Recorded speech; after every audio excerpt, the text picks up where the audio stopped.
As I pondered about my tendency to look to Egypt for solutions, those moments when I tried to find answers through my own reasoning, human systems, and worldly wisdom instead of resting in God, I opened my Bible and flipped a few pages. My eyes landed on Isaiah 30. It felt like the Lord Himself was speaking directly to me, lovingly but firmly bringing correction. Truly, He knows how to reach the heart at just the right moment. Now, with greater understanding, I repent. In Isaiah 30, verse 1, the Lord calls His people stubborn children who carry out plans that are not His, who make alliances but not of His Spirit, adding sin to sin. He rebukes them for going down to Egypt without consulting Him, for trusting in Pharaoh's strength instead of his own. The word used for trust carries the meaning of confidence or refuge, pointing to a false sense of security outside of God. I realize that when I move without waiting on the Lord's direction, I too am guilty of doing the same thing, adding sin to sin by relying on human wisdom instead of divine guidance. In verse 7, he declares that Egypt's help is worthless and empty. The phrase Rahab, who has been exterminated, refers to something once powerful but now powerless, a poetic reminder that what looks strong in the world's eyes is often hollow in God's sight. How often have I done this, seeing opportunity, influence, or safety in the wrong places, only to find that it led me into greater confusion and disappointment. But in verse 15, his tone changes. The Lord, the Holy One of Israel, says, "In returning to me and rest, you shall be saved. In quietness and confident trust is your strength."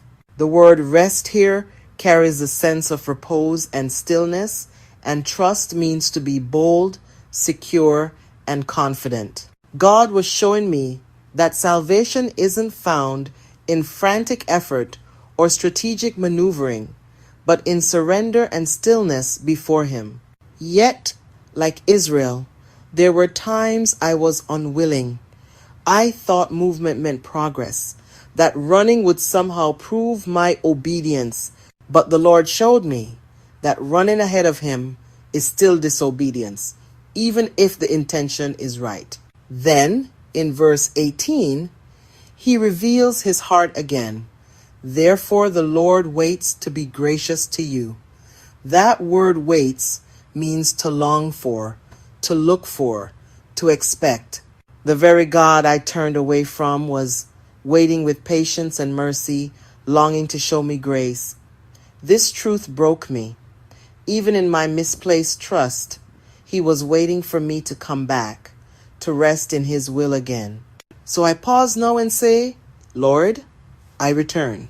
I release my dependence on Egypt, on worldly security, on the systems and people I thought would provide stability. My strength is found only in You. I choose quietness over striving, trust over fear, and obedience over control. In Your mercy, You still call me to walk in Your way.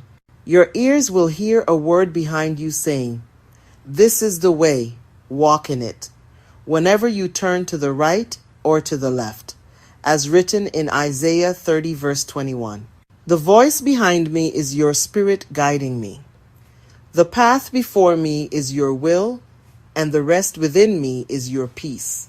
So here I am again, returning, resting, and trusting, because You, Lord, wait to be gracious to me.